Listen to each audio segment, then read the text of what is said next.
Thank you, computer.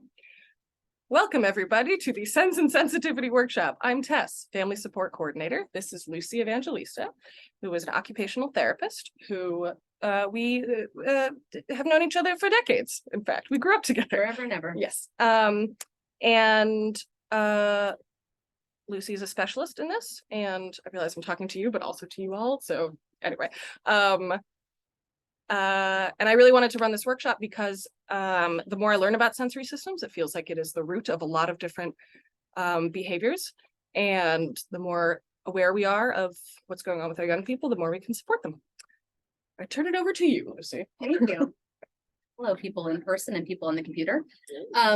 People on the computer, I'm going to try to talk to the people in person, but Tess is manning the computer if questions come up. Hello. I am Lucy Evangelista, as Tess has introduced. I'm a pediatric occupational therapist, and we're here to talk about sensory things. Lots of them. My goal for this talk is that when we leave, you'll have an understanding or a better understanding of our different sensory systems. Maybe something you don't know exists already. That you'll understand how people can react and respond to sensory information differently and have troubles processing sensory input. I'm just going to fix this a little bit. And ways in which we can use sensory strategies to support people, whether it's their level of arousal, alertness, or attention. So, as an occupational therapist, my job is to help kids do things they want to do, and sometimes things their parents want them to do. I am going to work to use young people because I know that is language we use in this building, but if I fall into kids or child, that's just the vernacular that comes out. So, so an occupation is something that occupies your time. So those are the things that we focus on. For kids, that can be play skills, it can be educational things, it can be sitting at the table for dinner, it can be getting dressed in the morning. So I work with them to increase fine motor skills, gross motor skills, and sensory motor skills that support those activities. It can be helping a kid increase their fine motor skills to help with handwriting, or helping with them shuffle cards if that's kind of more of an interest. It can be looking at motor planning to motor coordination to help with getting dressed in the morning or with navigating the playground more successfully. And then in terms of sensory things, it can be helping them with sensory inputs. They can put shoes on in the morning and socks don't feel bumpy and wrinkly, or helping them tolerate tipping their head back when you're washing hair or haircuts, things like that.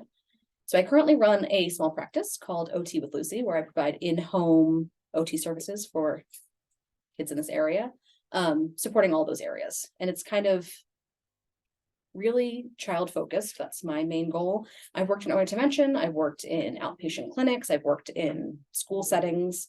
And through all of that, a linking thing that I like to focus on is sensory input, because often it's a hidden thing that we can use to just support areas that are not being supported. We can look at areas that kids need sensory support, whether it's, we'll go into all the systems, but yeah, just how they are either having trouble processing the information or how they need more of that input. So here's a bit of a pop quiz. We're going to talk about sensory systems. Who knows how many sensory systems in our body we have? Without looking at the paper. You can look at the paper. I didn't say you can't look at. Oh, 8. Is it 6 or 8? 8. Yeah. Yeah. So I know from like the movie The Sixth Sense and just growing up, we are taught that there are 5 senses, and the sixth sense is being able to see dead people. But that's not what we're really concerned about. All right, so our senses are tactile, taste, smell, hearing, and sight. Those ones we really think about, those 5. We also have 3 that are kind of hidden, which are proprioception. Has anybody heard that term before? Yes. You either have or you haven't. It's not like I think maybe. Vestibular and interoception. And as I go forward in this next little bit, we're going to talk about how systems should be working and kind of what they should be doing. For many kids I work with, they are not necessarily working in this perfect way, and they are either over-responsive or under-responsive to some of these areas. So just going to dive into it. Our sense of taste and smell provide us with a sense of taste and smell. They're really a layer of protection for us. If you sniff a carton of milk and it's spoiled, you know, I shouldn't be drinking that. That's just evolutionarily teaching us no, bad, unsafe. Smell can also be really linked to memories. And for some kids who are sensitive to scents, it can be linked back to an experience they were having with a certain smell. For me, I know my family has a farm in Delaware that's on marshland, and marshes smell quite eggy to most people, and it might not be the best smell, but that is so linked to that place and that experience. For me, it's very a positive kind of relation with that scent. Our visual system provides us with information about what we're seeing. So the brightness level, how close something is, colors, kind of proximity between objects and other objects, us and objects. In terms of walking down the street, we're using our visual system to think about where's the curb versus the street, not stepping off, kind of oncoming objects, whether it's a person with a dog, whether it's a tree coming up, kind of navigating those, and really being aware of oncoming traffic. So just kind of safety-wise, visual system is quite important. Our auditory system gives us information about what we're hearing around us, the volume and pitch and location of sounds. It's what's helped us. If someone kind of calls me from in the other room, I know it's not coming from this room because I can orient myself to that auditory input. As our auditory system matures, it really helps us block out background noise. So we're not going to focus on like the heating system that's buzzing behind us. We're able to focus on what's happening in this room. And then if you think about kind of mindfulness practice, we often try to release that barrier and try to focus on things that are typically more zoned out or that we are able to block out. Our tactile system is located in our skin. There's receptors in all of our skin, and it tells us about deep pressure, texture, temperature, light touch, vibration, and pain. It's what tells us if we're stepping on grass or stepping on an acorn, kind of what, if we're rubbing on Velcro, we know if it's the scratchy side or the soft side. And then we know if someone's like kind of just brushing our hand lightly or kind of grabbing it. All right, proprioception. We have one person in the room that's heard of it before. You either have or you have it, and often you can't pronounce it. But it is located, the receptors are located in our joints and in our muscles. And when our joints are compressed or our muscles are activated, it gives us information about how our body is positioned. It's what if I had you close your eyes and I put one arm in this position, if your proprioceptive system is intact, you could match it because you're able to sense through your joints and your muscles. My arm is up, my fingers are straight, my wrist is straight, and I can do this. But if I did this, I can match this without looking at it. It also helps us control force regulation and motor planning. So if I were to hand you what you thought was a full can of seltzer or a full cup of coffee, but it's empty, you might use too much force and it might go up in the air. So it helps us if we're going to pick up a pen, not use the force we need to pick up a brick. That's when it's working correctly, is we're able to do that. Another system is called the vestibular system. This is located in our inner ear, and it tells us information about how we're moving, our head position, whether we're moving forwards or backwards, whether we're spinning. It gives us all that input. If you close your eyes in a car, you know if you're moving forwards or backwards based on the input that you're getting from that system. And our final system is interoception, and that's what's going on inside our body. It's being able to tell kind of how fast our heart's beating, if we're need to use the bathroom, if we're hungry or thirsty, if we're feeling hot or feeling cold, if we want to add or take off a layer. Interoception is definitely within the world of OT. We're still learning about it. I think in the world of just sensory in general, we're still learning about it. And if we have questions about it, I can talk about it, but it's kind of knowing that it exists, knowing what it is. And that's as far as I'm really going to talk about it today. But if we do have questions, I'm happy to go into it more. So sometimes a young person's body is able to process all the input that we're getting in our body and the different senses easily, and it's working. We're able to take the input in, kind of know what to do with it in our brain, and know how to react in the world. Sometimes it's not. Sometimes systems are either over responsive to sensory input or under responsive to sensory input. If someone is under responsive to sensory input, I'm just going to read my exact definition here. It means they need more of the input in order to recognize it and use it as compared to typical friends. So if you are, we'll get into it more. If you're over responsive to sensory input, you need less of it, less input for your threshold to be met and to react to it. So someone who is over responsive to input, if they're getting the same amount as someone who is typically responsive, they might have a bigger reaction, a stronger reaction, or it might be a longer reaction than the same age peer. Let's see. So anybody have a system we want to start talking about in terms of how it looks or how it could present over responsive or under responsive? If not, I'm happy just to go into. Is over responsive the same as like sensory seeking, or like what is that? So some people who are under responsive, so they need more input to recognize it, are seeking.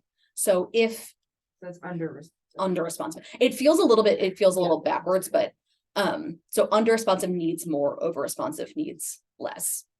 And some people who are under responsive are not seeking, they just are less aware or less responsive to that input.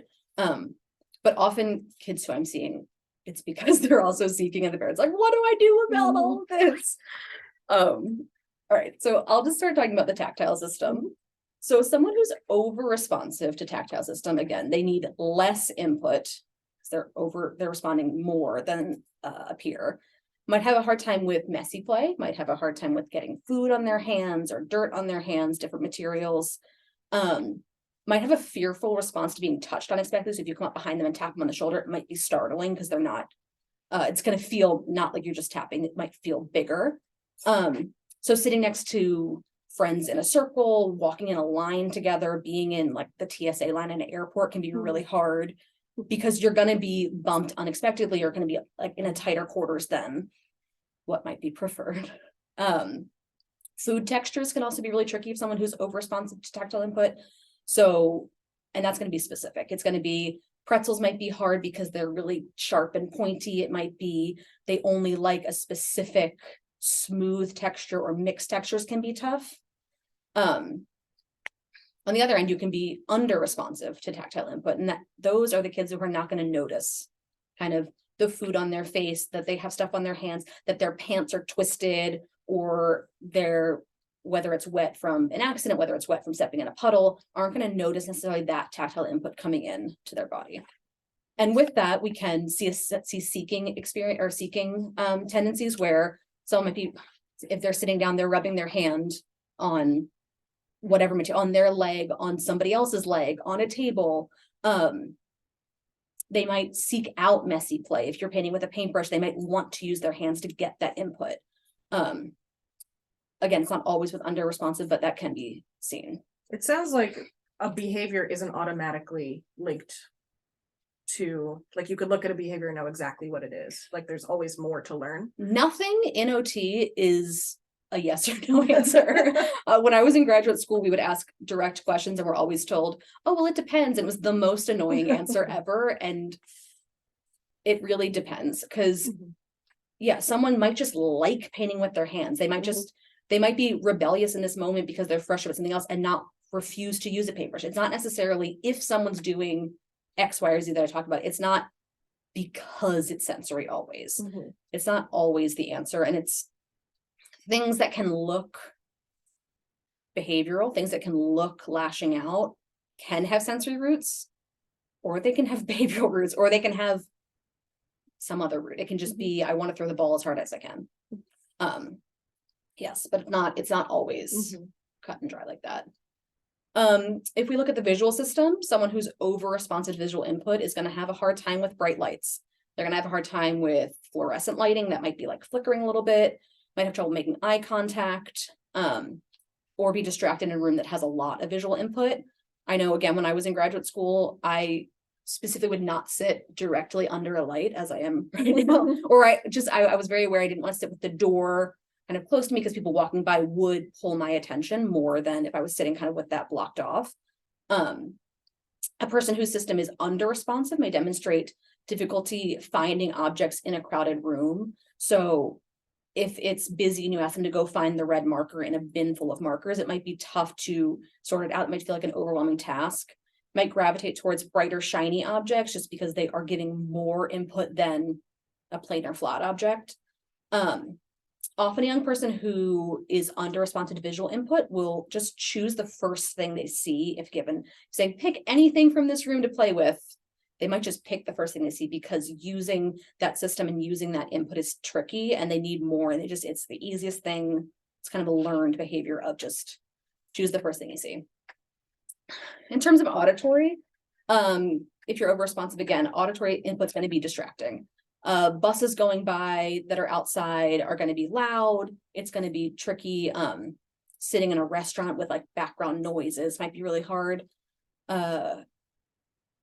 Yeah, or there might be startling and fearful responses with unexpected loud noises. So a chair falls over, a heavy book lands really flat. That's going to be startling in a way that is more so than for someone who's not over responsive to that input. On the other side, under responsive to auditory input, you might miss what someone says. If you're calling someone from across the room and they don't know to listen for it, they might be missing that, have trouble locating sounds, or they might make a sound to keep themselves focused. So it might be kids who are humming, might be kids who are like tapping to kind of give themselves some auditory input just to kind of make that world a little easier for themselves. If anybody has questions as I'm going, please feel free to yell out or type out. I'm going, if I don't say on a script, I will get very So tangential. your visual input is helping you. Yes, my stay on visual task. input is helping me stay on task. All right. So in terms of proprioception is a really big sensory system within OT. If someone is, so again, proprioception is giving us information from our joints and our muscles about body position, force regulation, and motor planning. So if someone is over responsive to proprioceptive input, they might have trouble holding a writing or eating utensil. They might be holding it very lightly because it feels as if they're getting more input than they're getting more input than they typically would. And so it might be hard to hold it tight enough, might be using really light markings when they're writing, might be hard to read their handwriting, or even with a crayon, might be using a lot of really less force. They might appear stiff or clumsy or have difficulty going up and down stairs because motor planning feels like they're getting so much input, they might be stiff to kind of try to eliminate how much they're getting. If someone's under responsive to proprioception, they might bump into things, they might crash into things, they are jumping off the couch and landing in a pile of pillows. That's what they're looking for. They might be breaking crayons or pencils because they're using too much force. And similar how we were saying, some of these things might seem like that's what my kid does when they get angry, or sounds like a kid's just, I'm not saying breaking a pencil like this. If someone's breaking a pencil like this, that's not a sensory seeking behavior, that's just Wanting to break pencil. wanting to break a pencil. My mother's an art teacher and her least favorite thing in the world is someone who breaks a pencil like this. So I'm a little triggered by that. But if you are needing more input, a big place we're getting that is our hands. And if you're using too much force, you're going to be breaking pencils, you're going to be breaking crayons just from using more force than is really needed. Finally, the vestibular system. So again, that's telling us about motion, telling us about head position. If someone is over responsive to visual input, they might appear really cautious when they're moving because it feels like a bigger motion than it is. So might be pretty slow or sedentary, not moving a lot, kind of avoiding those activities. They might have fearful responses to tipping their head back for hair washing, avoiding slides and swings, or standing high up on play structures because it's all feeling bigger than it is. Person who's under responsive, on the other hand, to visual input or vestibular input, may not become dizzy after spinning around. They might seek that input, really spinning a lot. They'd be seen as a thrill seeker, maybe always on the move or have poor balance, bump into objects on purpose. People who seek that vestibular input are going to be on the move a lot. We're going to see them standing and spinning a lot, tipping their head back on the swing to get more input than you're already getting from that motion. And always moving. So both proprioception and vestibular input give us a really good sense of body awareness. It tells us where our head is, where our body is in space. And because of that, it's really calming. I like to think of kind of having a lack of body awareness as feeling like when you're in a yoga class at the end, when you lay there and your body starts to kind of disappear. That I've taken like 5 yoga classes, so I don't actually know what that's called, but I know that feeling so well. When you start to like wake your body up, where you're like, is my foot backwards? Did I always feel this? That sense of kind of lack of body awareness is how I like to picture a kid who has low or less body awareness feeling moving through the world. So they are looking to get that input. Let me know where my body is. Let me know how I'm moving. And so that input is really calming. The more input we can give our body to know where we are in space, the easier we can understand really moving through the world. So proprioceptive and vestibular inputs are often used by kids unknowingly in trying to get their body to feel better. It might be you ask your kid to go to bed. It's time to go to bed. It's so late, go upstairs. And they're jumping off the couch into a pillow. What do you do? We need to go to bed. And it seems like maybe riling themselves up, but it really can be searching for this awareness of body and kind of calming input to be able to lie in bed and fall asleep, instead of lying down and feeling like, I don't really know where my body is. This is kind of unsettling. It's tough to go to sleep. So what might a parent do in that situation if they notice like a lot of vestibular or proprioceptive seeking? So the hard thing is that there's no always right answer. There's no cut and dry, this always works. We'll talk about some calming strategies that generally always do work. Again, there's always going to be outliers. There's always going to be kids who I say, oh, try this, and it amps them up. I always say, I wish there was a magic wand. I could say, do this, but then I'd also be out of a job. So I think working with an OT to find strategies that do work. I think if you're noticing your kid really seeking input, and again, it's going to be part of my job is feeling out, is this, it's fun to jump off the couch. I don't want to go to bed. I want to do this more. Or is it really seeking input because I need it, because it's going to help me? And so there is a bit of feeling out of that. And so as we recognize that different sensory processing issues are happening for a kid, we'll start to see that they're having kind of protective responses around them. If a kid is really tactilely sensitive, over responsive to tactile input, and tags are really hard in shirts, or loose clothing, like touching you sometimes is really bothering them, they're going to start to have 5 shirts they can wear. They only want to wear the green Under Armour shirt because that's the one that feels good. And if the green Under Armour shirt is in the wash, that might be a really hard day to get dressed. Or it could be they've grown out of their clothes and you've gone and bought the same things in a different size, but they don't trust that it's going to feel good. Right. It can be truly scary and hard, and it feels like, just put the shirt on. Like, I know I have a toddler at home, and dressing her, that's more of a toddler thing, but it can feel like a battle, just put the shirt on, it's fine. But if there is a true sensory struggle, kids become protective. I don't trust that the shirt you tell me is going to feel good. I don't trust it's going to Or this work. food you're saying. Or I'm the gonna like. food, or I don't trust that this, I don't trust that these things are going to feel good and feel safe in my body.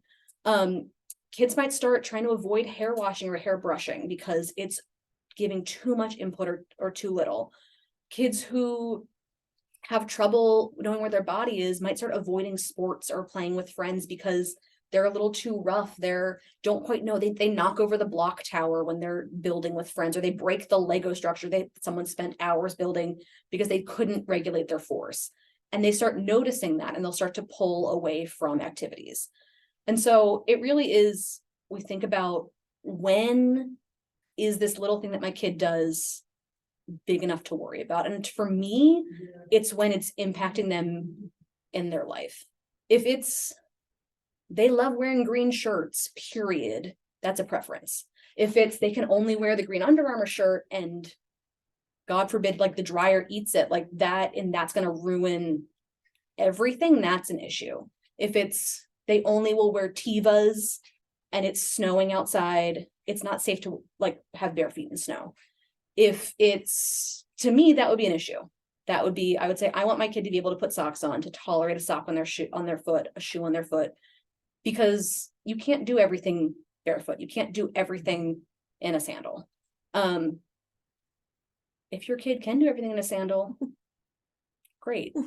But I do think there are limits of where things start to limit their involvement in kind of important activities. So, as an example, Yeah. right?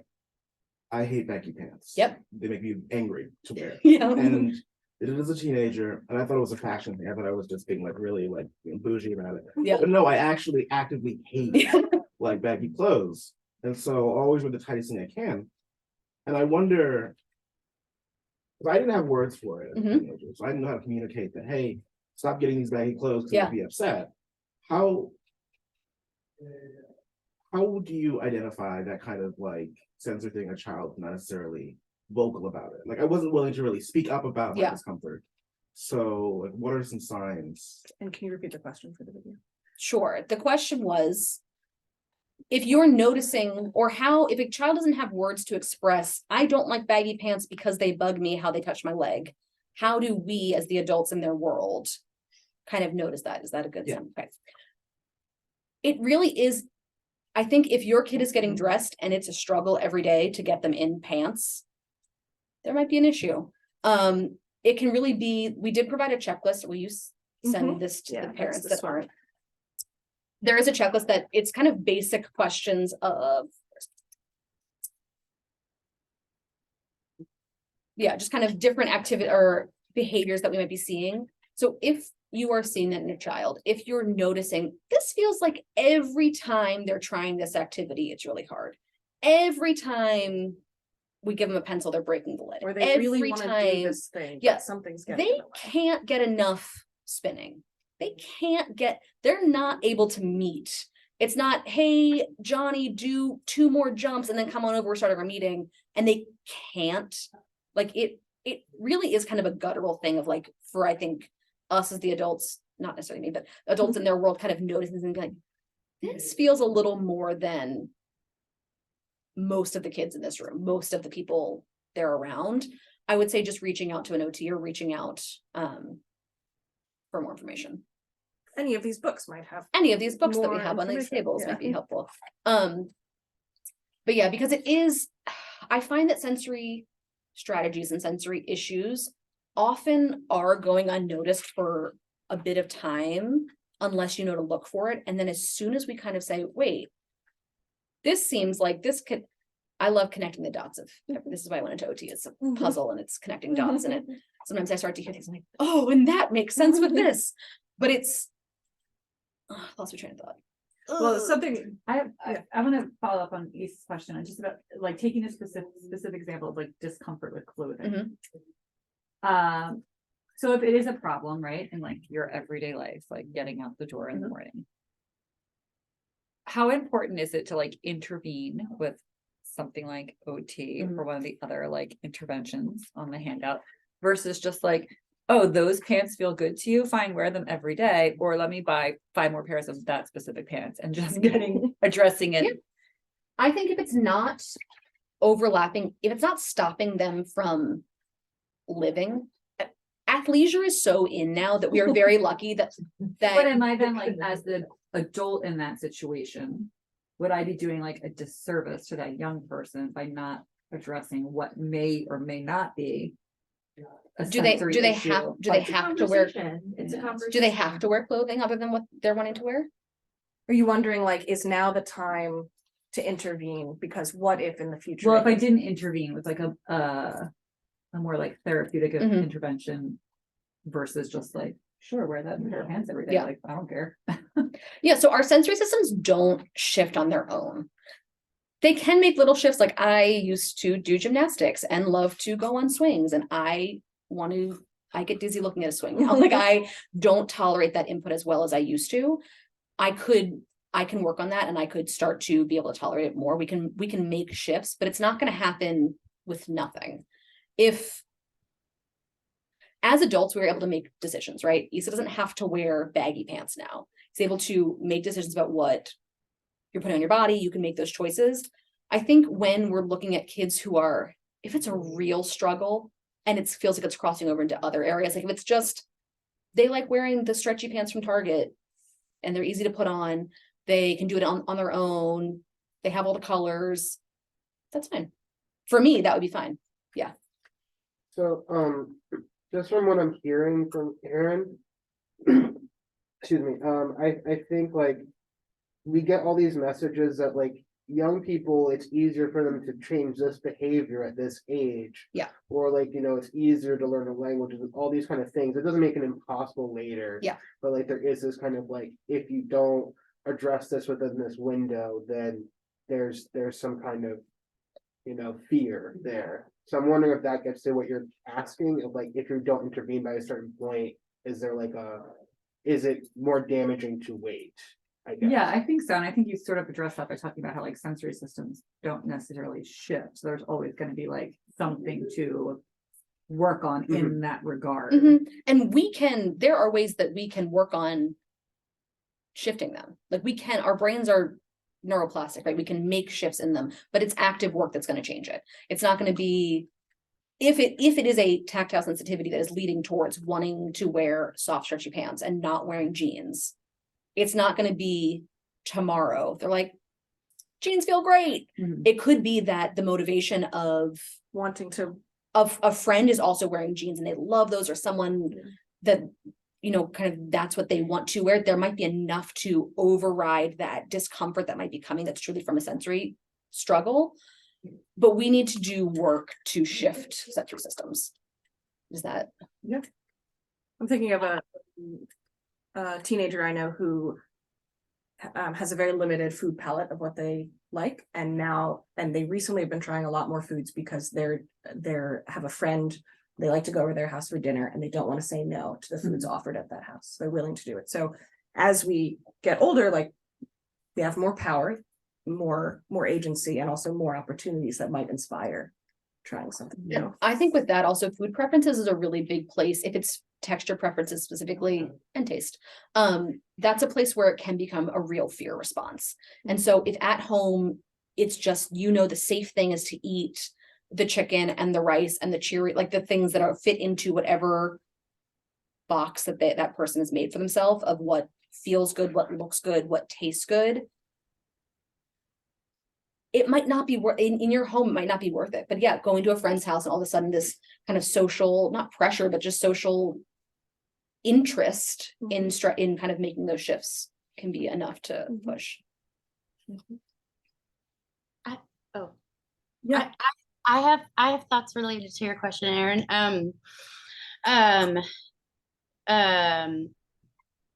Now I'm trying to remember them. Okay. I was gonna, and I had parents who did fight me on my clothes a lot. So obviously I have I grew up with a different experience. But I guess my thought was as a person who now I have a lot of sensory issues with my clothing, and it's still a struggle to this day, will lead to like a meltdown in the morning if I like put something on. It's take me a lot of years to sort of like figure out that I don't have to wear certain things, especially when it comes to like I think I have to wear something to go to a job or a place, or like to leave my house or something like that. And I think that's like specific to me. And my thought was like, therapy can't hurt, you know? I think about that a lot when I learn about stuff like this, and I'm like, oh, like I wonder if that would have made a difference for me now as a person who like, yeah, it's just a reoccurring issue that I have, that like clothes don't feel safe, and I don't always know why. And I've gotten to a point where I've got like my safe outfits, and they're the ones that I'll come back to almost every single day.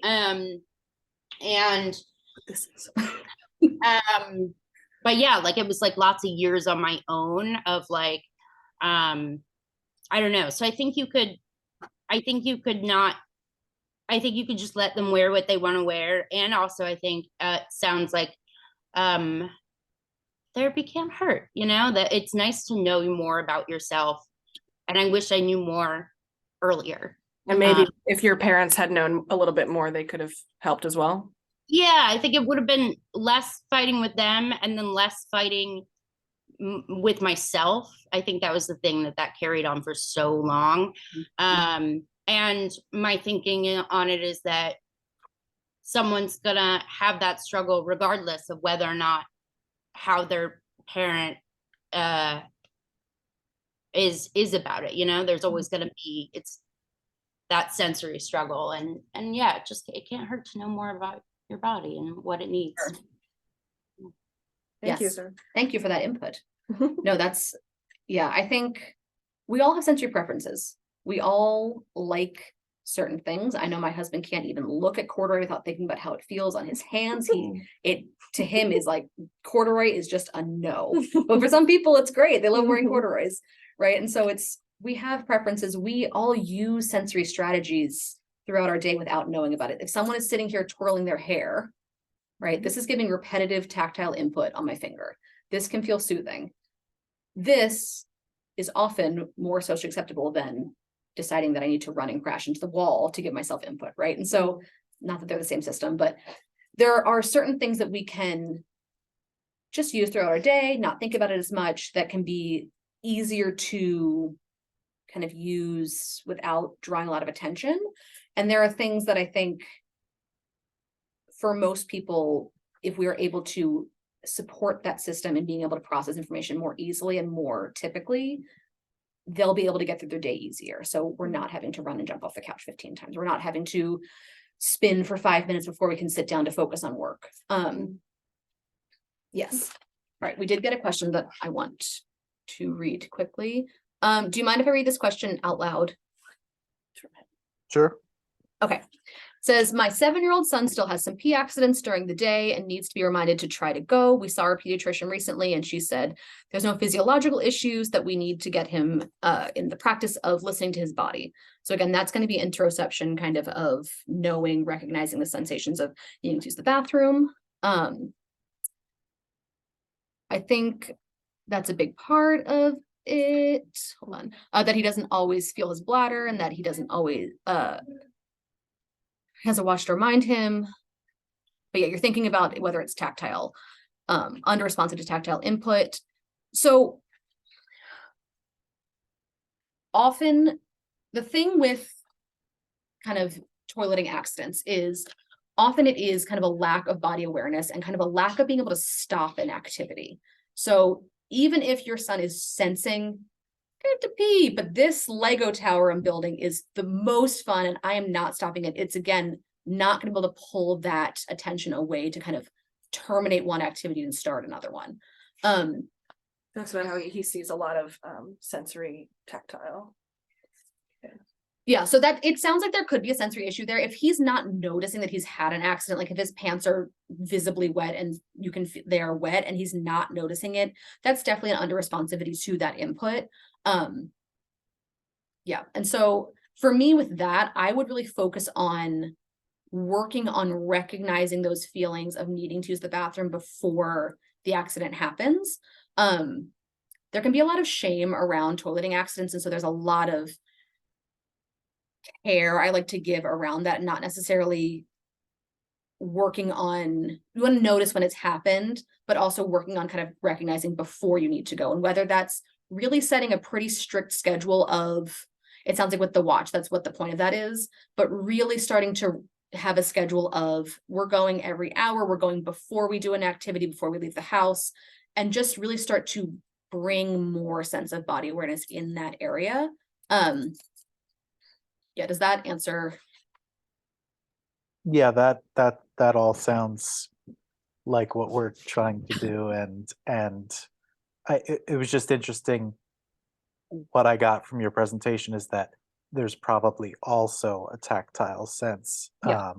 But the thing that's more important is, I think, working on listening to his body. So yeah. But also I think the importance of recognizing if it has happened, so that he's not sitting in wet clothes, right? He's not sitting in clothes that need to be changed. Yeah. Yeah. Thank you. You're welcome. Any other? Yeah. It's about food. So I've noticed with a lot of families, there's like this tension around eating, where there are some kids that will just want to eat the Cheez-Its all the time, and that's their favorite food. And that's clearly not something you can maintain like a stable diet on, right?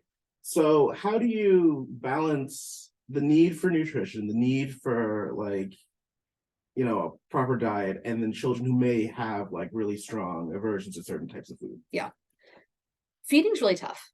There are specific feeding therapists that are trained in all sorts of strategies of, I know, I can give pretty basic information, and it's really tough. And it's, if there is a specific texture of food that kids really only will accept, it's how do we make more than just one food that texture? Or how do we give them a little bit alongside Cheetos, Cheez-Its, whatever the crunchy, salty thing that's going to give them that tastes good. How do you give them a little bit of something else with that? Or how And do kind you of make- starting to shift a little bit. So this feels safe because it's associated with this. And kind of starting to just shift it over, because it can be really hard for kids who live on plain Cheerios. And like, also kids somehow are able to survive on plain Cheerios sometimes. Like, I don't quite understand how that actually works. One thing that I found interesting in these books that I've been reading is how crunchy foods is not just about taste, it's the proprioceptive input of mouth action. Yeah. And so if you can increase proprioceptive input in other parts of their body, that can reduce their dependence on crunchy foods. Yeah. So one of our biggest places to get proprioceptive input is in our jaw. And so these are kids who might be chewing on pencil, not chewing here. It's chewing back, and it's always wanting Laffy Taffies or wanting to have gum or putting things deep in their mouth. They're shoving food in their mouth, and their mouth is so full, and then they're chewing like this. It's giving so much input to them. And if they have they're less aware of kind of where food is in their mouth, that they're less responsive to just the sensations of food in their mouth, they're going to lose it. And so if they're having a small bite of something, it might get lost in their mouth, and that might not feel good. It might, and they might have choked on something before because they've lost food and they've started to talk and it's breathed it in. And so filling the mouth is going to feel safe. It's not necessarily the safest thing, but it is giving that input. And so, yeah, crunchy foods like that, chewy foods are often like seeked out like that. And so, yeah, for kids who are seeking proprioceptive input, when I work with them, if they need to do a seated task where you're not going to be getting a lot of it, if people on the computer can't see, my legs are tucked up right now. I'm kind of my knees are giving a lot of pressure in the joints. This is giving me input so I feel a little more grounded and I'm able to sit in this chair longer. If I were to try to sit just like this for a long period of time, it's going to be uncomfortable pretty quickly. It's not giving a lot of input to my body. I'm getting input through like the seat of the chair, a little bit through my feet. But kids who are trying to sit at a table and their legs are dangling because the chair is too high, or they're trying to get really squished up in their body while they're eating, or they can sit for 4 minutes before they're up and they have to run around and they come back. They're often lacking body awareness and lacking proprioceptive input. So if you can go jump on the trampoline for 5 minutes and then come sit for dinner, we'll often see an increase in kind of attention for that, able to sit longer. It could be something like just putting a box under their feet. So there's something under their feet if their feet are dangling, can give a lot of input that can kind of increase that attention for meals or ability to sit for longer periods. Is that, do those dots connect? All right. So we've talked a little bit, but like, what do we do? Right? We notice these things. You've been like, I think we might need a little more support. Let's call Lucy. She's an OT. We can directly in therapy. There are ways that I work with kids to use really kind of preferred activities merged with different sensory input. So if a kid loves Pokemon cards and they can't stand anything touching their hands that's dry, we might start looking in a bean bin for like Pokemon characters. We might start just giving a little bit of input. In OT, we call it the just right fit. So finding that line of where's the kid comfortable? Okay, we're going to take one step over that, but pair it with a really preferred activity. We're going to push them a little bit, not too much that they're going to like run out, not too much that they're going to balk out of it, but pair it with something that's so fun that they're, Mom, I did nothing in OT today. We just played games. That's my goal. I want you to think we did nothing and next week something's easier. So there's also different ways. Sometimes I start talking about this and I get way too scientific, so I'm just going to try to keep it as simple, but there are ways to pair different sensory systems together that kind of offset each other. So if a kid's getting dizzy because they're over responsive to vestibular input, we can give proprioception that kind of calms that down. So there are certain ways that we can pair. Okay, I'm going to have you go on this sit and spin. You're going to spin 5 times, but then I want you to go jump in the trampoline, because we're going to make this activity that feels too big safe, because we're going to calm it down pretty quickly, and start to kind of have these systems work together and start to shift little shifts. We also can make accommodations and adaptations, so we can shift things. If a kid is responsive, to auditory input, we can use noise canceling headphones that you have a whole stack of out there. We can wear a weighted vest, use a weighted blanket if you need more input, more body awareness from that proprioception. It's going to come from kind of your joints being pressed on from that same one. We can, there are things we can add into that person's day. Sometimes these are like bridges, like we're going to use this weighted vest until we're understanding proprioceptive more effectively, or it could be that works for you, and that is what kind of the solution is going to be. If someone's over responsive to sensory input, I'm not going to say, okay, you have a concert next week you're going to, then we're going to fix it by that. No, wear the headphones. And that's, I think, kind of to that point of, when do we need to shift something? When do I just let them wear the pants? It depends, just to go back to, but I think if your concern is, we have a wedding we're going to, it's black tie, are there stretchy black pants they can wear? Then they can wear a suit jacket with it, and that's fine, kind of thing. Or is it really important that that kid wears a tuxedo to this wedding? And that's a goal that we could work towards. And it is, again, depends. I can also make something that's called a sensory diet. So we all have different sensory profiles that come from kind of looking at how our different systems respond to input. There are questionnaires that I use, just assessments that I do, that kind of can put through responses. I can put that together and figure out, oh, it really seems like tactile systems over responsive for this kid. Everything else is just the same as all peers. Tactile system, though, is the one that's over responsive, and that's really causing a lot of issues. From that, we can make something called a sensory diet, which is really a regimented schedule of inputs, whether it's doing wall push-ups to get some proprioceptive input, or it's doing crab walks, or it's doing certain things. It can be at a specific time of day. So if coming home from a day here, you see a spike in energy, not that this is the most, I typically have an example of coming home from school when you have to sit in a desk all day, but that is luckily not the situation that your families are in. But if kind of getting home from like a car ride is tricky, and you see a spike of energy that's kind of franticness, it might be when you walk in the door from coming home from an outing, before you leave for going to run errands at Target. If that's a tricky thing, it can be, we're going to do 10 wall push-ups, we're going to do carry this crate full of books back and forth 5 times and get in the car, because those are calming activities that are going to set you up for more success before an activity or after activity.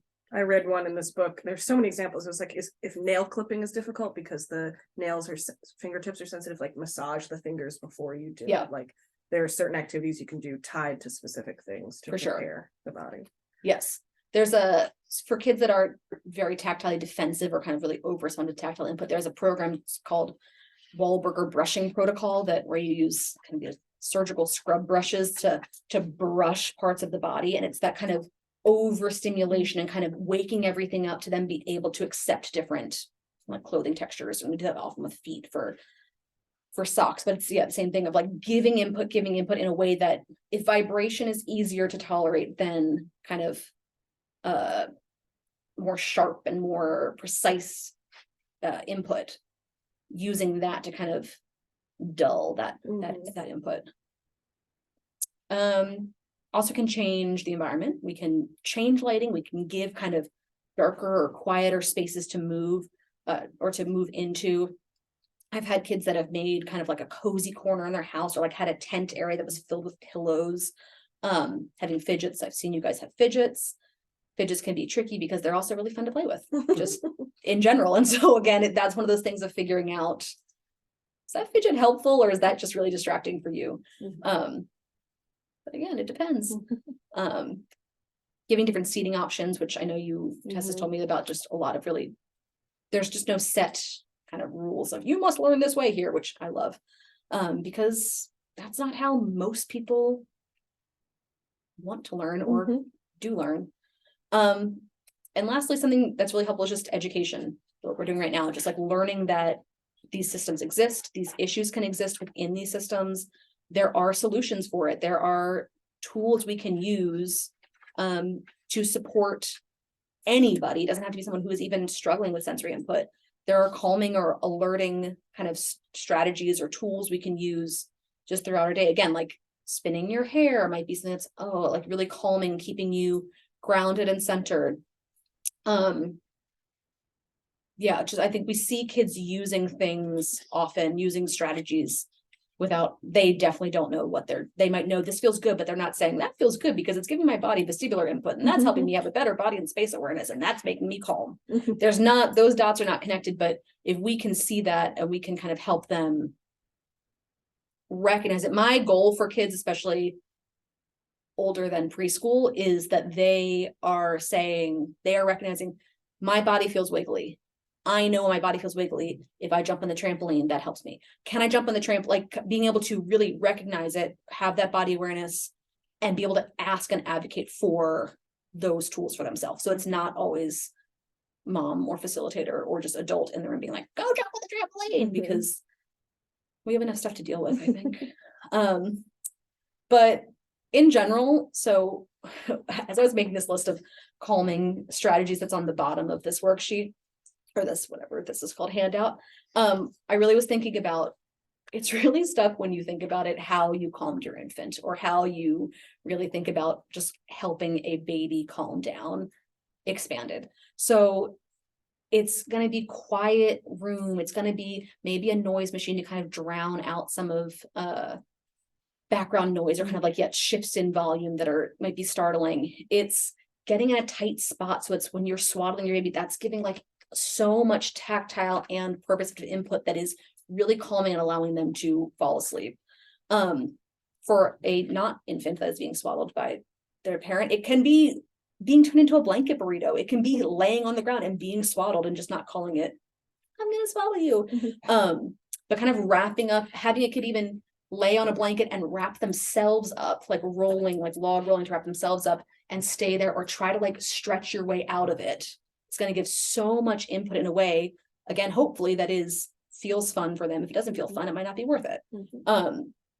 Be slow and rhythmic rocking or swinging, like rocking chairs or gliders, can be getting into a small space. Heavy work, having your kids unload like gallons of milk can be a really good, if they're going to be safe with it. Just giving, again, heavy input, good proprioceptive input like that. Giving them a heavy bag or a heavy box and saying, oh, could you please deliver this over to the wood shop? We need all this crate that I just carried out of the room. We need that put back in the room, because it's, again, going to give that input. I was sometimes asking people just to push against me. Try and push me as far as you can. Totally.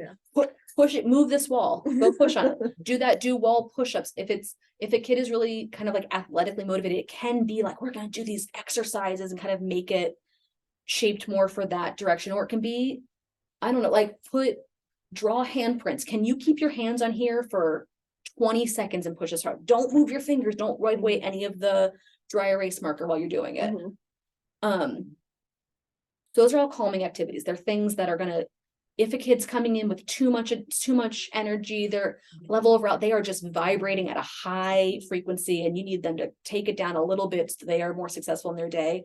They're going to be things that are just generally, again, it's going to not work for one person, I promise that, but it's things that are going to help them ground themselves, be able to focus, and just be more successful in their own day. I think often we think about it as like, oh, I'll be so much happier if they're not bouncing off the walls, or it's going to make my life, it's going to make their life easier. Like if a kid's having a hard time sitting still or having a hard time moving through the world, that's got to be hard. Like that's got to be, you're exhausted by the end of the day from just like keeping it together and trying to, I'm gonna try to walk up those stairs, those 57 stairs into this building, and I'm not gonna trip. I'm gonna count every step. That's a lot more mental load than like, I'm just going to assume any of us that walked up those stairs today used. I'm gonna walk through this crowd. I'm not gonna bump into people, or I'm going to get dressed and not have a fit because I know mom told me we need to get out the door. I know it's important. I'm going to a birthday party that I want to go to, but a I hope meltdown that there's no weird smell. yeah, yeah. I hope that pizza didn't get burnt like it did 5 years ago when we went to the pizza place, because that smell was so hard. And so that's hard. And so I think it's just important, if we're noticing that kids are really having these struggles, first identifying them and looking for some help. And it might be a simple strategy, might be, oh, we add some proprioceptive input before we do X, Y, or Z. And that might solve it. It could be really simple. Often I think I see if it can be different. Often there is time and work that goes into it that's longer, and along the way you might find some other things that we're working on, and because often things are not just one-off. It's not just, oh, the stretchy pants feel better, but that's all they'll wear. There are likely other things that are stemming from this if it's a tactile sensitivity. What's an example of like a client you've worked with recently? What were they working on? So I was recently working with a child who really struggled getting socks on. There was like one brand of sock that the parents could buy that didn't have that had like a small enough seam that really felt, but it still took 20 minutes to get the socks to feel good. Buy the socks. If there's a brand of socks that work and it's still buy this, like that's one thing where it's like, if Adidas socks from Costco are the ones that feel good, buy the Adidas socks from Costco, and then we'll work on getting them on the foot. And so again, that brushing protocol I talked about, we really worked on that, and this kind of just getting that foot to accept the feeling of a sock on the foot. I will say the kid definitely is able to get socks on, get shoes on now. It takes work. If they're having a hard day, it's going to be harder again. If I'm running late for something and I'm feeling my arousal level is here, and I can't get my jacket gets caught on the door, and I'm gonna, are you kidding me? Versus if my jacket gets caught on the door when I'm feeling good, I'm like, oh my God, this silly jacket, right? So if a child is having a tough day, all sensory things are going to be exacerbated. If they have been at a birthday party all day and kept it together and was able to deal with that smell and able to deal with the kid bumping into them and made it through and didn't fall off the trampoline, and they get home and one thing happens, it can be an explosion. It can be a meltdown, because we all have a sensory threshold. I can tolerate this much sensory information before it's too much. And if you get this much through your day and you're able to hold it together, and you get home and something happens that goes over, it doesn't matter if it's the smallest thing that happened. It's just like add it all up too much. Yeah. So you worked on the socks with that. Thank you. I'm telling you when I'm not Yeah. going off this slide deck I made for myself or going on tangents. Yeah. So working really on socks, it translates over, right? So it's often it'll present itself in one area. So for this family, they were really concerned about getting socks and shoes on. It was taking so long. It was taking more than one parent to kind of switch in and out and tag team, getting these socks on, get out the door. We're late for school. We're late for this. But it was also showing up in other things that they weren't noticing. So we were working on tactile input on the hand. So whether it's making slime or making kind of oobleck, so touching different textures and really getting to be able to tolerate these inputs, it does start to, it really starts to take away that fear response of it all. Yeah. So you helping with the socks would help them with other things as well later, and the hands. It's kind of starting with the socks. I don't come into a session and do the same thing every time. Where there are certain things that if it is certain protocols we're following, that they are going to be repetitive programs, repetitive things we're doing, because the more we're doing it, the easier we are going to be able to shift kind of how the brain is responding to this input and how it's processing this input. But we're going to shape it differently. We're going to have them, all of a sudden we're doing, the point's not going to be we're getting socks on. The Mhm. point's gonna be, we're playing like firefighter and we gotta get things done as fast as possible. And putting socks on might be one part of a big activity or a big kind of program.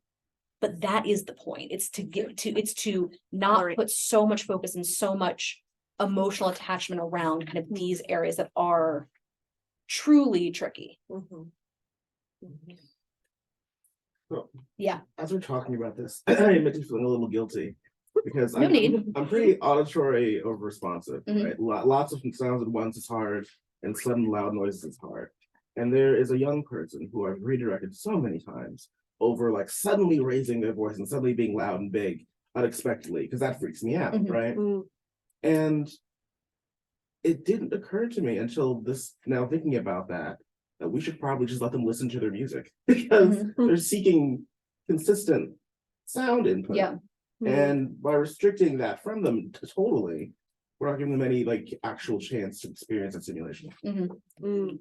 And so we don't have to, yes, I think that's a positive thing to think about. Oh, if they're seeking this and it's coming out in yelling all of a sudden and kind of their whole, I'm fine without this input, I'm fine without this input, and all of a sudden they need to make their own. Yeah, giving a little bit kind of consistently might make that not have a spike come.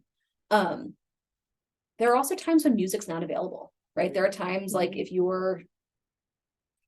anytime the music's not, like if you, I was about to say a Walkman. if your Walkman dies, if you're like, what even dies that has music Phone. now? Like, if your phone dies, thank you. Or like your Spotify account gets logged out of and you can't get back into it.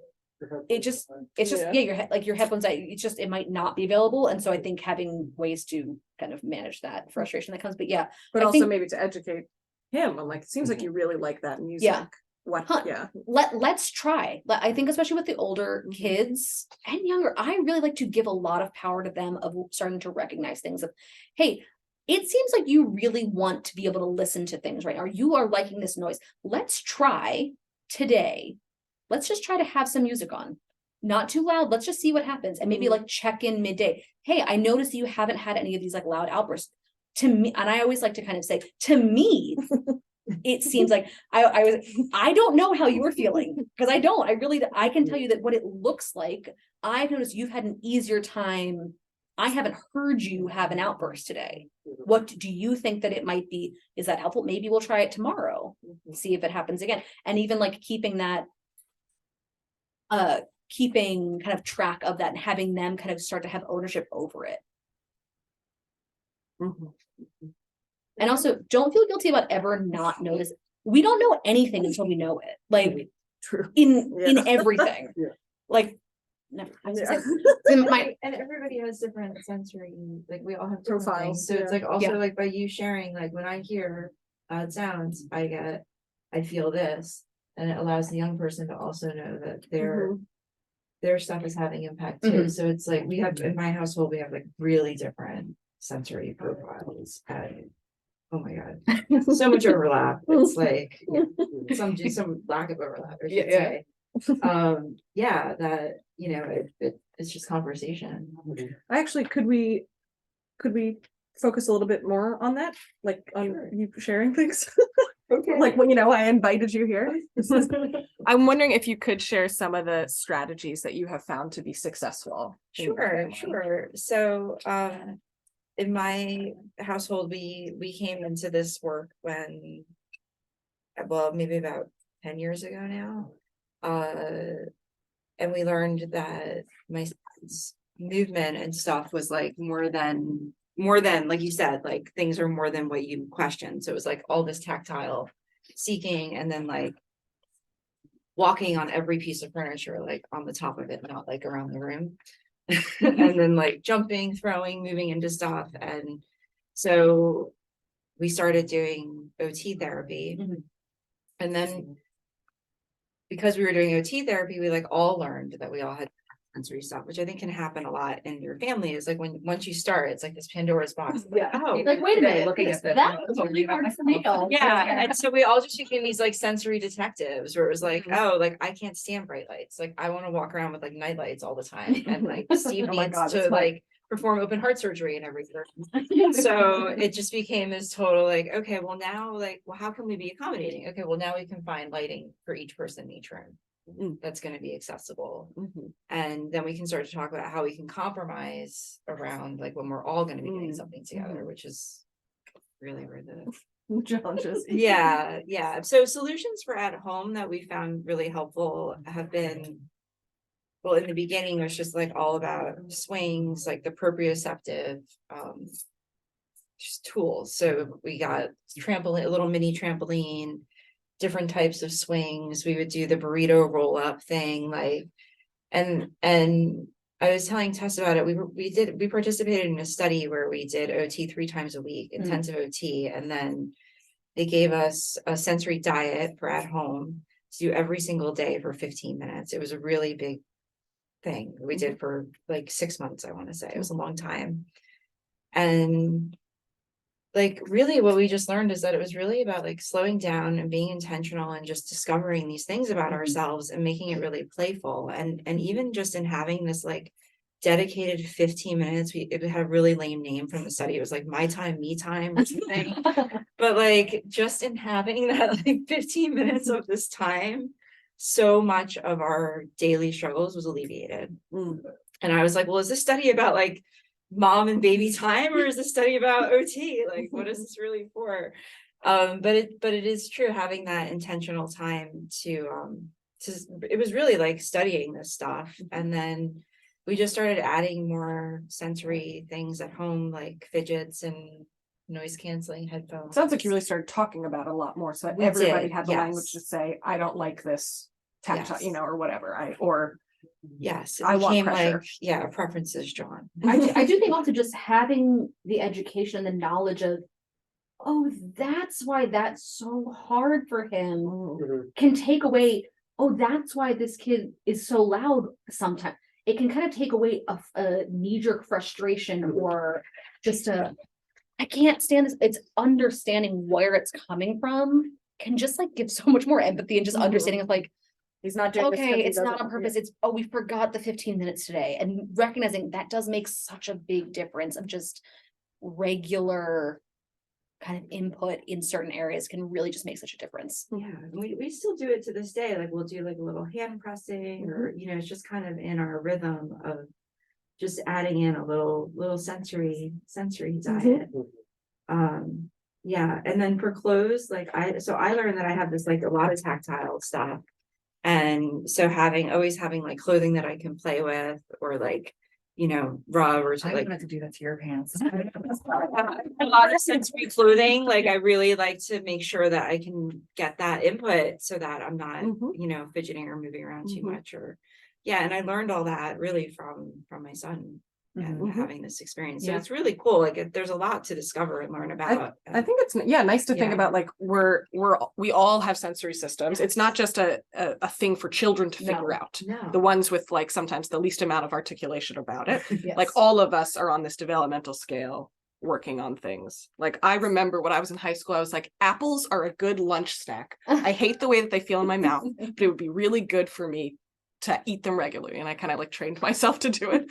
But that was a minor thing. But there are other things that like any of us could But it might could be a working. minor thing. Like that could be a really big Maybe. deal. But if that's what gets packed for lunch and it is always a struggle. Apples are a very strange texture. It's one of the reasons that they're choking hazards for kids like under like 4 or for a long time, because if you think about an apple, it doesn't dissolve in your mouth. You can't suck on an apple long enough that it just turns into mush. You need to break that down, and it never really even doesn't really turn into applesauce in your mouth either. It's always kind of bits of apple. And so for some kids, if they don't have awareness in their mouth kind of where things are, that just feels like they have a lot of stuff in Yeah, mom. yeah. Sorry, I don't like apples. I'll tell her. I'll write her a letter. Yeah. I'll write her a letter on my Walkman. But yeah, so but if that's what's being packed for school and it's coming home and the frustration is you never eat your lunch. No, you can't have this. and it becomes a big thing without the understanding of, oh, there could be it could also be they just don't eat the apple. Like again, it depends, which is the most annoying answer. I recognize that, but it really does. But it could be if we recognize this and we can work on this and apples get eaten, or we recognize it and we stop giving apples because it causes a spike at lunch. It kind of flips the kid off because lunch is scary when an apple is packed. That can be a real thing.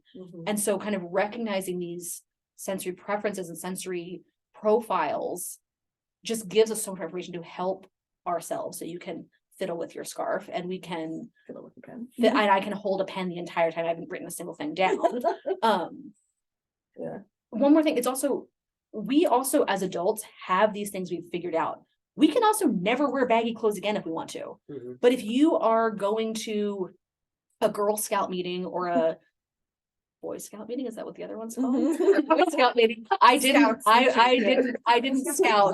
scout growing up. I just gymnastics growing up. If wearing the uniform isn't an option for those, if that clothing is baggy or that isn't, kids have a lot less say in their life than we do, right? We have more autonomy over it. We can control it. We figured out I like to wear clothes that have soft textures. I like to wear things I can fiddle with. We can just say, I'm never going to wear baggy clothes again. Like, I don't have to do that. I'm not going to go to the grocery store very much. I'm going to do because the lighting is so awful, or the radio. My brother completely avoids an entire store because of the music they play. Yeah. And he can do that, like. I think that was another big part for me. It was like just the generational difference. So, growing up, it was all like, well, you just get on with it. Like you get on with it. So I was sort of just like raised to get on with my discomfort. And when I couldn't get my kids to do that, it was like, and you didn't want to force them. And I didn't want to I was uncomfortable with that really. It really just opened up like a different perspective. And I kind of do also grapple with like kind of how privileged it is to be able to even just like talk about this. Like, right. Like if you're getting clothes from a clothing donation situation. Like not everybody can just buy new socks. Right. So there's definitely there's a balance to be found, but acknowledging that we're all different and we're all having these different experiences is really really been beneficial for everybody. One thing that I've been kind of like thinking about as we've been talking is like, and I know the answer is it depends, but it might not be. okay, so like just there's like fear and scared like have come up so often, and that like I don't know, just I don't know, there's just something about like there's just something about that like I don't know that like that empathy that's coming up, and just like thinking about like how often is it a like issue of I feel unsafe, I am scared of this thing, I am fearful of this thing, and so I don't know, that's just something I've been like not even needing a definitive answer, but just like kind of curious like how often is like that where it goes to of like I'm afraid of this sensory like thing. I think it depends of how big it really feels to that person. Right. And it's how much of the input are they getting? Are they trying to climb up in the environment and it all of a sudden you realize you're that far away from the ground? That feels bigger because your vestibular system is a little over responsive. So again, your awareness of kind of like height and kind of relation to gravity, that feels all of a sudden really big. That can cause a fear that can then, I don't want to take my feet off the ground. I did this experience that felt so big. I'm logging that in of leaving the ground is scary to the point that taking your feet off the ground to walk on the beam out there can be scary. And it's real. It's not, and for me, it's, if it is happening every time someone's trying something, or they are refusing to try something, or they're not even trying something that they've never done before because they're afraid it's like that other thing. And it's hard because often these young people are not having that even awareness of it. They're not having, oh no, that one time I climbed up there, that was high, that felt scary. Oh, well, I don't want to leave the ground. There's not the understanding for themselves of it. And so they're not going to have the language to tell it. And so it is noticing, hey, I noticed that like Kate never walks on the beam when everybody else in her group is. Like, have we tried to ask her to do it and kind of trying to see, hey, why don't we come try this? And if it will be a true like, no, like response that you can see. So yeah, definitely depends, but it can really be a singular thing that like, I'm so excited, I'm gonna climb with my friends. You get there and all of a sudden the input is so big. Mhm. Or I'm gonna climb up and I'm gonna go down this slide that is twisting and going down. Mhm. And that's just, you cut down and it felt like you jumped off like the Empire State Building because it was such a big input for that system. It can then be slides are scary Yeah. or just avoidant of any of that input.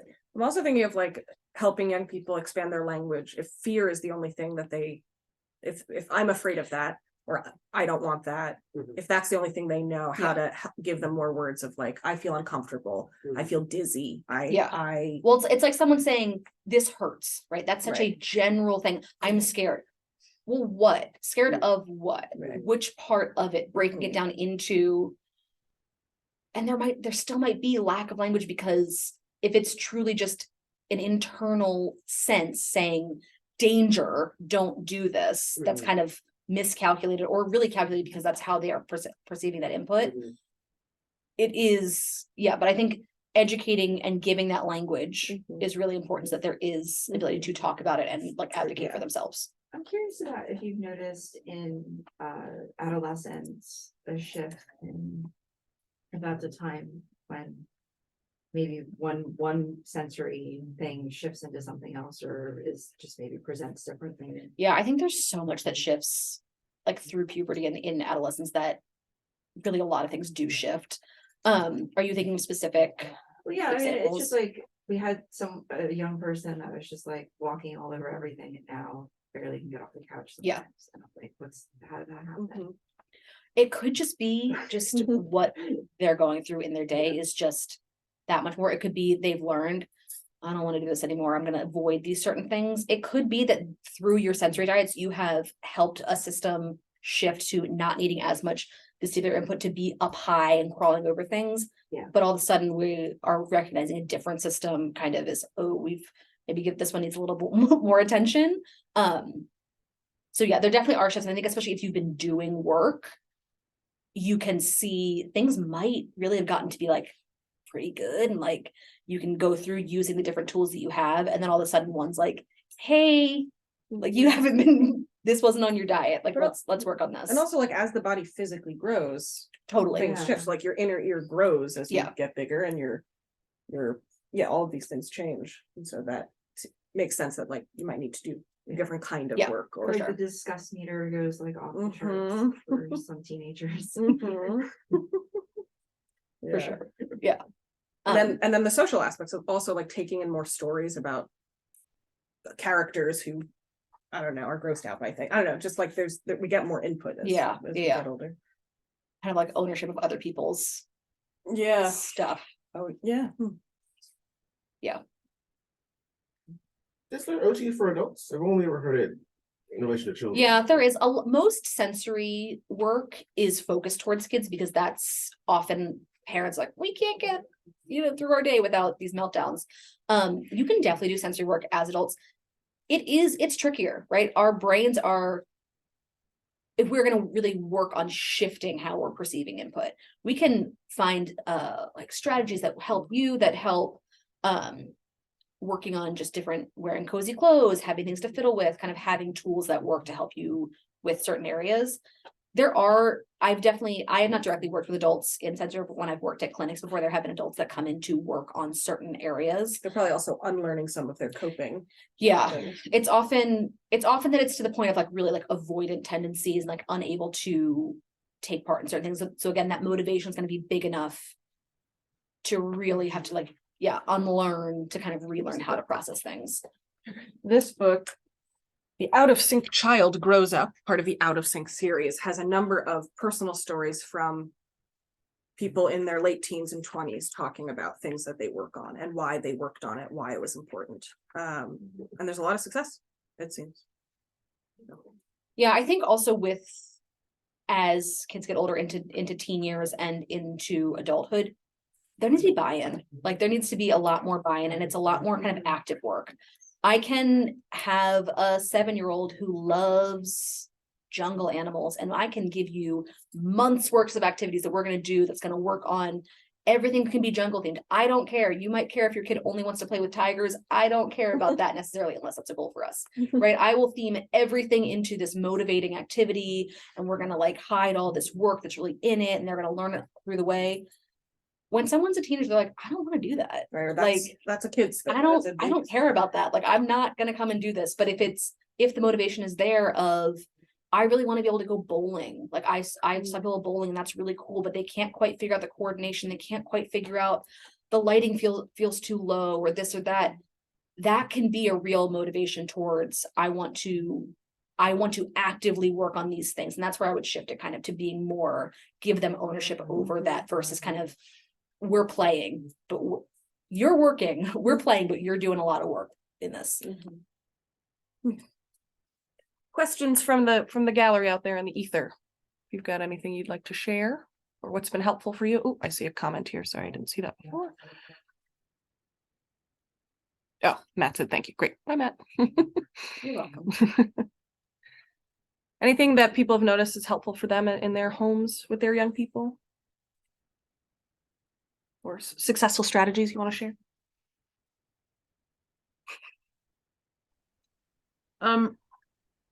I can share a little bit about our home and young person, and I actually have a question and also like some things that we have an exercise trampoline that I had like a small one that I had purchased for myself and has become a vital piece of furniture for our 7-year-old.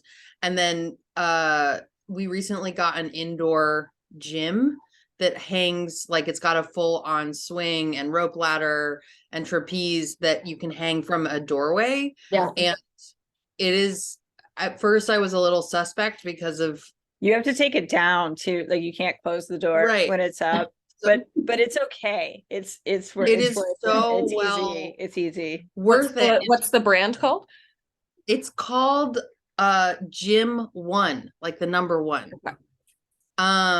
And it just means that when we're having a conversation, our kid can be swinging or standing on it and able to like engage in the conversation rather than like running all around the house and we're not quite sure whether or not they're still participating in the conversation. Yeah, well, I think what we learned, what I learned from this conversation is that our kid tends towards the what is it? The Under responsive with Under- proprioception yeah, and auditory. yeah. So Carry on. yeah, just so that's been really helpful. I am curious in terms of auditory. So actually, I guess I have 2 questions. In terms of auditory, they like to spike scream a lot and they talk Oh, super loud, as do I actually. And we have a kind of open, like we live in a big open apartment, basically. So we're trying to figure out how to share space and whether or not there needs to be like a, if you want to be loud, go in your room. Oh yeah, we have a newborn too, so that changes the the scream, Right. the random loud noise. Right. So The appropriateness of hours of screaming.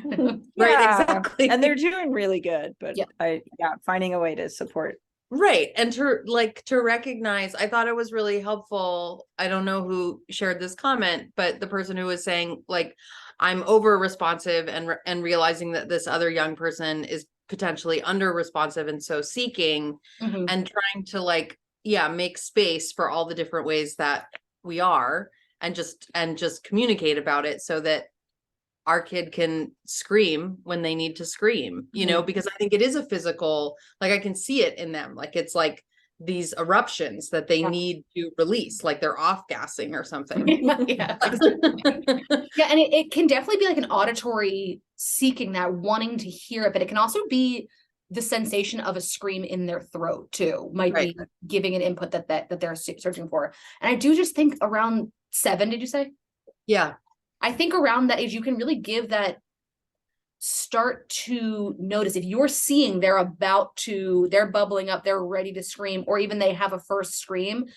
Hey, I noticed that you really need to use your voice right now. We need to go, like, where, kind of making a space in the same way you did with the doorway gym, where's a space that it can be a little more appropriate, right? Whether it's, oh, we have like a pillow fort in this corner, even the corner of a room or the corner of the living room, that you can kind of faces towards a pillow, or kind of giving that input or giving that ability to off gas, right? To Kind of, it gives them the idea of this is a boundaried activity, or like Yeah. this is something that can be contained. Right, because I think if you are walking through Target and all of a sudden there's that impulse to scream, that's not going to be the most appropriate place to be Right. screaming. Where if they're on a playground or at the pool, you might not notice that someone is screaming, right? Certain behaviors and certain just actions are often appropriate in one spot and less appropriate in other There's places. social stories for that. Yeah. Tell us more about social stories. Well, those you can find Expected on and YouTube, unexpected. and they tell us all about what's expected. I love expected and unexpected language. It might be expected to scream at the pool, but screaming next to your baby sibling is not expected. Ah, Yeah. The number of times I started writing more things to talk about in this presentation, I was like, not what we're talking about, not right now, because there's everything's connected to everything. You said you had a Yeah, second what was the question, Megan? second? I do. My second question is because I was trying to think about things that feel like issues in our family, right? Because actually most of it we're either in process or, it feels like we're figuring it out. Mhm. But something I've noticed recently is that with our 7-year-old who gets distracted and excited easily, right? So like in the midst of doing something is doing something else. And they tend, if we're like, okay, dinner's on the table, or we're going to do mooping, which is, NC language for like cleaning up at the end of the day.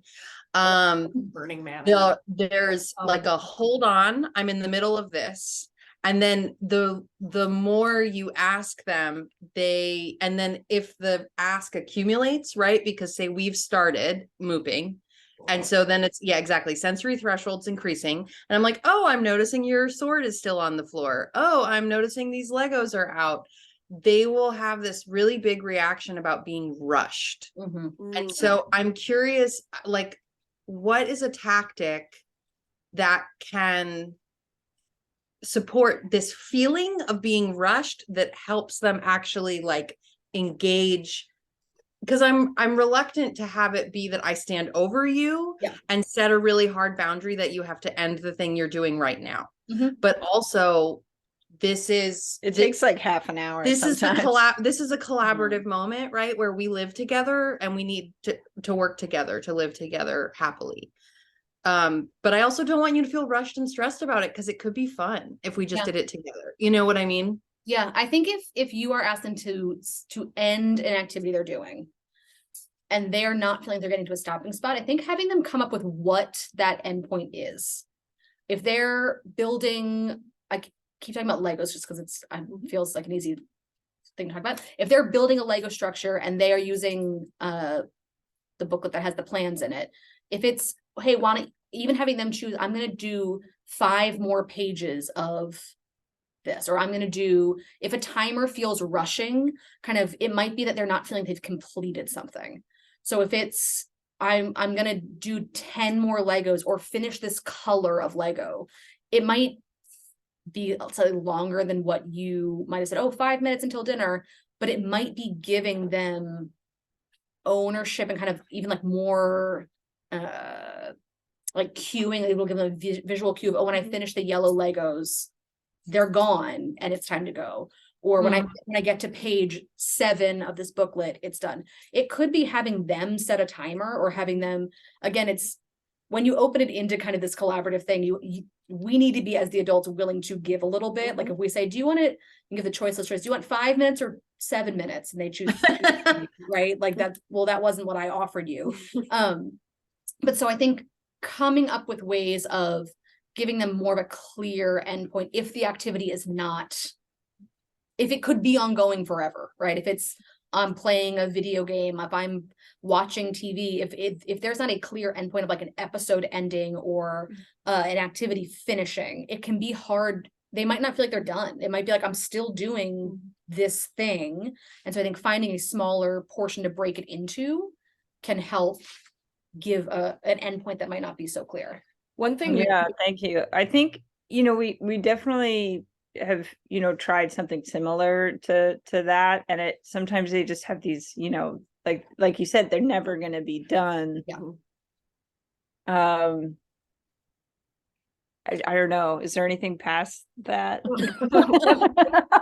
I do think the timer is a great idea. There's lots of really interesting timers that you can share with young people, including ones where they can like see time. The visual. Yeah, color. or a timer that's counting down. I do think in the cleanup element, something we do here to depersonalize us asking them over and over again, like, is this clean? There's still more things, is we take a picture of what it looks like when it's clean and organized and it's laminated and it's very visual. We also have like pictures of all of the baskets of toys and what they look like when they're on the shelf, so that when they're looking for where to put the thing, they look for the picture of what they're looking for. So sometimes that can be good of like, look, it's not just me that wants this to be clean. According to the photo, this floor is not done yet. But I think timing might be an element, but you're talking about rushing. I don't know, I'm gonna think more about that. I do think also some activities might not be the best ones to choose if dinner is in 15 minutes and it's always going to be a 45-minute activity. Right. Which again is the forethought of not just like, okay, go play, we're gonna eat dinner soon. It's often with these things, it is more work for us as the adults in the beginning to kind of help set these new strategies or these new ways in place that we're going to use. Like sometimes it's like, I'm just gonna put your shoes on because it's faster if you're working on tying shoes. But if the goal is tying shoes, if the goal is, it's gonna be double the time, triple the time, and it's gonna be, again, it depends when it's worth it to push that limit.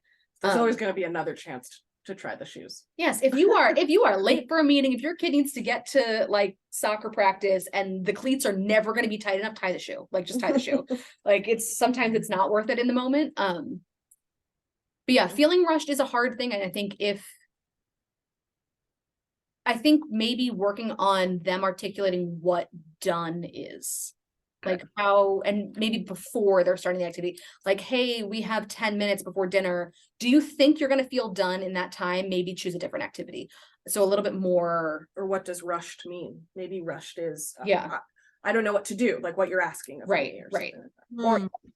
Or even just the idea of something having to end soon can be overwhelming. So I can't focus on this thing that I should be able to finish in 10 minutes or 5 minutes or 3 minutes. All of a sudden I'm thinking about dinner and I'm thinking I'm going to be told soon that I have to stop. We also have the red flag system here. I don't know if you've seen that, but when they're working on something and they need to step away briefly, like to the bathroom or to have a snack, they get their name tag and it's red. And they put it on there saying like, I'm coming back for this. And they only get one, so they can't have multiple projects out. We used to have little actual flags with like a wooden pole and a little red felt flag that used to make.